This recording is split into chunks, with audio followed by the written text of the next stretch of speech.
Your 5 minutes begins. I want to address the men in the audience.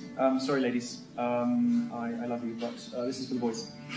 The question posed to us today was whether we've reached an age of gender equality. I don't think we have. We've overshot the age of gender equality by a long stretch, and men of your generation are going to be the primary victims of this error. In secondary school, you will have experienced a system that is tilted against boys. Your exams will have been primarily modular, not linear, a system that favours girls. Teachers will have tried to control and pathologise your boisterous behaviour, branding you young offenders for pranks or cyberbullies, for typical male teenage trash talk. Taunting, after all, is how men bond.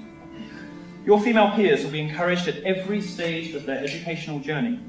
They will be told to join a STEM field. They'll be showered, in fact, with grants and awards, prizes and encouragement. And then when they do get to applying for those jobs, you will be discriminated against just because they're a girl. You'll be the recipients of nothing. There are no programs for men. The suggestion of having a men's officer at York University was laughed at by the student union. At university, you will be told that you're rapists in waiting, that you need to attend consent classes. Your natural love and affection for women will be neutered. You will be faced with an impossible choice: suppress your natural, healthy romantic interest in women or risk a charge of rape or sexual harassment. If you speak out against this hostile and unfair environment, you will be persecuted by rabid mobs of politically correct lunatics, as well as the full force of the establishment media as well. When your studies are completed, you'll enter a jobs market that is stacked against you.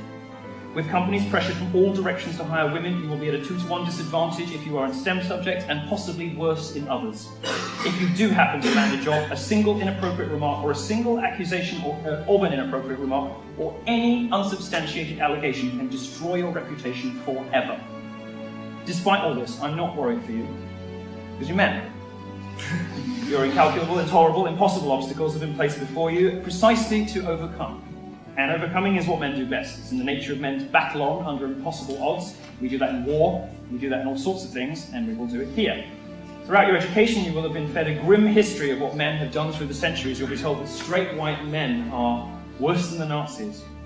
You'll have been told nothing good about your sex, your race, or your orientation. But I'm going to tell you something good, and it is, if the patriarchy exists, women should be grateful for it. It is what took us to space. It is what builds roads. It is what built the internet. It is what protects and provides for women.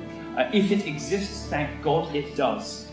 With their strength and determination, men have tamed the wilderness. Men built cities and walls around us. They built the buildings that we're in. Their curiosity led us to explore the oceans. Their ingenuity has allowed us to reach the moon. And whenever, feminism rises up and tries to ridicule you, to demean you for what you are, and, it's interesting, I was going to talk at this university, right, and I was called by my interlocutor a troll. She said it would demean the institution to have me here. When she talked about a Sunday Times article by a respected journalist, she sort of demonized him, even though he's not here to defend himself. She said Martin Daubney was a bad person. Martin Daubney's a close friend of mine. He's a great person. He's spent the last 5 years of his life advocating for the rights of men and boys. But this is what they do. Don't pay any attention to it. Don't listen to it. We're not in an age of gender equality.